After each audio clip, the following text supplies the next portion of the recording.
हारिस दस्तगीर शेख महाराष्ट्र के सोलापुर ज़िले में Al Furqan educational and welfare trust के अंतर्गत चलने वाले अल फुरकान मदरसे का चेयरमैन हूँ। तो ये जो मदरसे के सिलसिले में महाराष्ट्र गवर्नमेंट का जो आदेश आया हुआ है कि वो 15 नुकाती प्रधानमंत्री योजना के अंतर्गत मदरसा मॉडर्नाइजेशन के लिए जो अनुदान इशू किया गया था सालाना 2 लाख रुपये, तो उसको बढ़ा करके इन्होंने 10 लाख किया है और शुरू में 200 मदरसों को ये देंगे, ऐसी बात हम तक पहुंची है। तो सबसे पहली चीज़ तो ये है कि हम इस मामले में इनका पहले वह कि अभिनंदन करते हैं कि किसी न किसी वास्ते से ही सही कि इनको मुसलमानों की याद आ गई। इस पर तो हम उनका शुक्रिया अदा करते हैं। दूसरी बात यह है कि जहाँ तक मदरसों को सरकारी सहायता की ज़रूरत, इस सिलसिले में हमारा एक क्लियर स्टैंड है और जितने मदरसे भारत देश में चलते हैं उनका मेन हेड जो मदरसा है वो दारुल देवबंद है। वहाँ के फाउंडर्स ने पहली चीज़ जो मदरसों के लिए तय की थी, डिसाइड की थी, वो ये कि ये मदरसे totally non grantable non government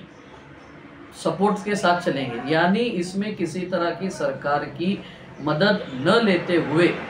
public से चंदा जमा करके 5 रुपया 10 रुपया 2 रुपया जो कुछ हो सकता है पब्लिक से जमा करके पब्लिक की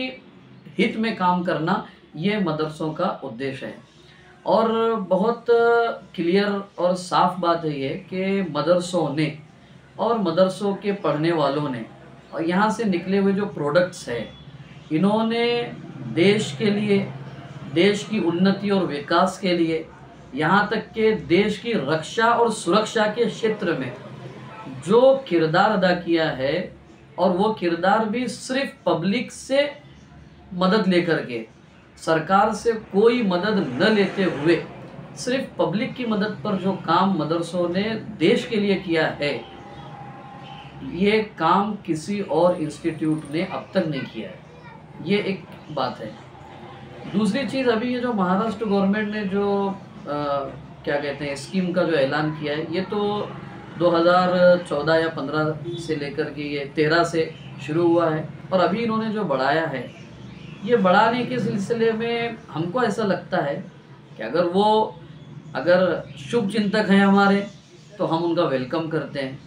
लेकिन अगर एक पॉलिटिकल इशू और एक पॉलिटिकल स्टंट अगर है तो ये किसी तरह भी सराहनीय बात नहीं है। ये वजह उसकी ये है, इससे पहले भी कई मरतबा हमने देखा कि पेपर में एक हाफ कॉलम भी इसका एडवर्टाइज नहीं आता है। हाफ कॉलम अभी भी जो न्यूज़ आई है वो हाफ कॉलम से भी छोटी न्यूज़ आई हुई है। तो पहली चीज़ तो ये है कि ये प्रॉपरली जिनके लिए निकाला गया है क्या कहते हैं आदेश या स्कीम, प्रॉपरली उन तक पहली बात पहुंचता नहीं है। दूसरा, ये लोग जिन तक ये बात पहुंचती है वो जहां जाते हैं, जैसे कलेक्टर लेवल पर जब जाते हैं तो पहली बात तो वहां तक जाने के लिए इतने पापड़ बेलने पड़ते हैं कि वहां तक कोई पहुंच ही नहीं पाता है। पहुंचता है तो किससे बात करना है वो मालूम नहीं रहता है। जब बात करते हैं तो वो बात करने वालों को ऐसा लगता है कि वो कोई बहुत बड़ा एहसान कर रहे हैं। तो ये चीज़ों को सामने रखते हुए मतलब हम 2 बातें बिल्कुल कंक्लूजन के तौर पे कह रहे हैं कि मदरसे अल्हम्दुलिल्लाह सेल्फ सस्टेन है और पब्लिक की मदद से चल रहे हैं और इनको इसी तरह चलते हुए पब्लिक हित में काम करने के लिए देना चाहिए। गवर्नमेंट की मदद के सिलसिले में हम ये कहते हैं कि आप मदरसों के बजाय गवर्नमेंट स्कूल पर आप ध्यान दीजिए। गवर्नमेंट स्कूल को हमने सच्चर कमेटी रिपोर्ट का गोया कि उसमें निर्देश खुले कि मुस्लिम स्लम एरिया में प्राइमरी और सेकेंडरी स्कूल की आज बहुत सख्ती के साथ ज़रूरत है। तो हम गवर्नमेंट से अपील करते हैं कि आप स्कूल बनाइए और डायरेक्टिव प्रिंसिपल में कॉन्स्टिट्यूशन के 21A में